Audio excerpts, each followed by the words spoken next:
It started with the smell.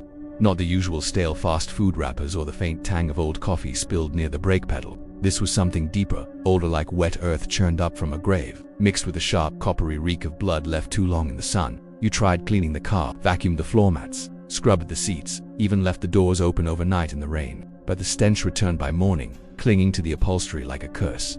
Then came the noises. At first, just a soft tap-tap from the back seat. When you were driving at night, you'd glance in the rearview mirror, nothing, just shadows. But the tapping grew louder, insistent, like bony fingers drumming against glass. You started avoiding night drives. But one rainy Thursday, your phone died, and the GPS in your car was your only way home. The storm howled, and the windshield wipers slapped uselessly against the downpour. That's when you heard it, the whisper. Not from the radio, not from outside, from the passenger seat. A voice, low and guttural, like stones grinding in a throat full of dirt. You're not alone. You froze. The car swerved. You jerked the wheel, heart hammering. The voice came again, closer now.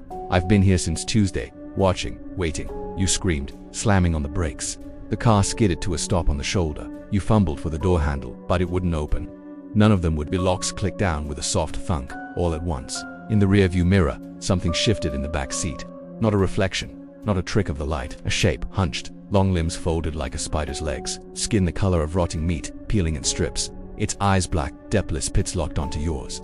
You left the keys in the ignition. It rasped, its mouth splitting open to wide, revealing rows of needle-thin teeth. I turned the car on when you weren't looking. You remembered Tuesday you'd run into the gas station, engine still running. Came out 2 minutes later. The car felt different, colder. It had been driving you ever since. The engine revved on its own. The headlights flicked off. The radio crackled to life, playing a distorted hymn backwards slow, with screams woven into the melody. You'll drive me home, the thing whispered, crawling forward over the seat, its joints bending in ways that made your stomach lurch.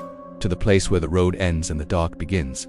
And when we get there, you'll take my place. The car lurched forward, tires screeching, hurtling back onto the highway toward the abandoned stretch beyond the county line, where the trees grow too close and the pavement crumbles into dirt. You try to scream, but your voice is gone. Your hands won't move from the wheel. The thing is behind you now, its breath on your neck, cold, rancid, smelling of open graves. And as the headlights illuminate a crooked wooden sign, now leaving Haven County, you realize the car isn't slowing down. It never will. Somewhere deep in the woods, another car sits abandoned, engine cold, keys in the ignition, and inside, something new stirs in the back seat, waiting for the next driver to leave the engine running.